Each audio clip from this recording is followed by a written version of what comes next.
ان کو حضرت مولا کائنات نے بدری صحابی کو ہٹا کے بدری صحابی بہت بڑا ہوتا ہے جی، حضرت سہل بن حنیف جو بخاری کی روایتوں کا راوی بھی ہے، اور صحابہ ان سے مسئلے پوچھا کرتے تھے، بدر کی جنگ کے حالات پوچھا کرتے تھے، جنگ جمل اور صفین کے حالات بھی ان سے پوچھا کرتے تھے. ان کو ہٹا کے جناب حیدر کرار نے حضرت تمام بن عباس بن عبد المطلب کو مدینہ کا گورنر بنایا.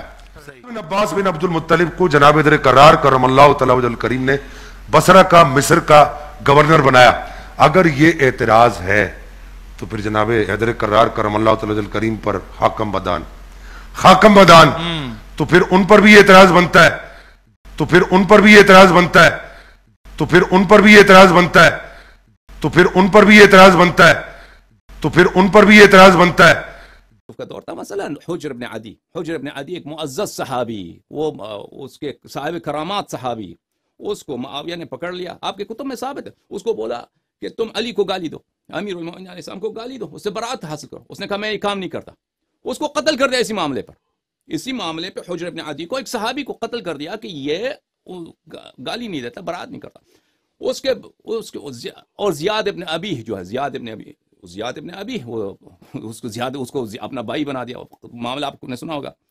وہ زیاد کو اس نے کہا کہ معاویہ کا مشہور واقعہ ہے کہ یہ صحیح اسانید کے ساتھ ثابت ہے آپ کے کتب میں کہ وہ کہا کہ میرے والد ابو سفیان نے اس کے ماں کے ساتھ زنا کیا ہے، اس لیے یہ میرا بھائی ہے. اس کا نسب چینج کر دیا، اور وہ اس زیاد نے بھی وہ مان لیا کہ بھائی میں حرام زادہ ہوں، اس لیے کہ وہ بادشاہ کا بھائی بننے کے چکر میں، اور اس کو گورنر بنا دیا عراق کا، اور اس نے قتل کرنا کیا. یہ سنہ 50 کی بات ہے، سنہ 42 کی بات ہے یا سنہ 50 کی بات ہے ہجری کی. اور قتل کرنا شروع کیا ائمہ طاہرین علیہ السلام کی شیعوں کو. حجاج بن یوسف کا یہ جو زیاد تھا یہ حضرت علی کا بھی گورنر رہا یا نہیں رہا؟ جی، یہ خوارج میں سے تھا نا، یہ حضرت علی کا بھی گورنر ہے. جی، بہت سارے لوگ تھے جو امیر المومنین علیہ السلام کے ساتھ تھے. دیکھیں امیر المومنین علیہ السلام کے ساتھ جو لوگ تھے، اکثر جو لوگ تھے وہ اس طرح شیعہ نہیں تھے کہ وہ امیر المومنین علیہ السلام کو منصوص مانتے تھے من اللہ. اکثر جو لوگ تھے، اکثر جو مسلمان اس زمانے میں تھے وہ ابو بکر، عمر، عثمان کے زمانے میں مسلمان ہوئے تھے. کوفہ میں، عراق میں، یہ فتوحات کے بعد مسلمان ہوئے تھے. ان کو نصوص کا نہیں معلوم تھا کہ رسول اللہ صلی اللہ علیہ وآلہ وسلم نے اپنے بعد جانشین معین کیا. وہ ابو بکر کو، عمر کو خلیفہ برحق مانتے تھے، لیکن عثمان سے ان کو کیا تھا؟ عثمان کو وہ کہتے تھے کہ انہوں نے بیت المال میں غارت کیا ہے، وہ اپنے قوم کو، بنی امیہ کو مسلمانوں کے کندھوں پہ چڑھایا، اس کے گورنروں نے بڑا ظلم کیا ہے. وہ عثمان کے مخالف تھے، لیکن ابو بکر، عمر کو وہ برا صحیح نہیں مانتے. امیر المؤمنین علیہ السلام کو وہ کیا مانتے تھے؟ اکثر کی یہ حالت تھی. میں نہیں کہتا سب، جو عام جو کو شیعہ کہتے ہیں، اکثر جو لوگ تھے اس زمانے میں شیعہ یعنی پارٹی، یہ لفظی اصطلاحی معنی نہیں ہے، لفظی معنی یعنی وہ کہتے تھے حامی جو ہیں امیر المومنین علیہ السلام کے، جو حامی ہیں عثمان کے حامیوں کے مقابلے میں، معاویہ کے حامیوں کے مقابلے میں.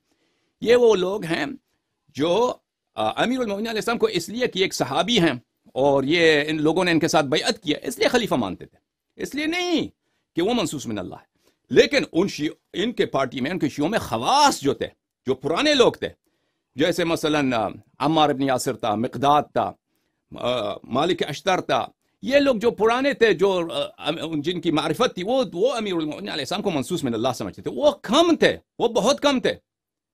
ان کی تعداد جو آج کے زمانے میں ان کو شیعہ کہتے ہیں، جو امامت کو نص کے ساتھ، وہ ان کی تعداد کم تھی. تو بات کہاں سے کہاں پہنچی.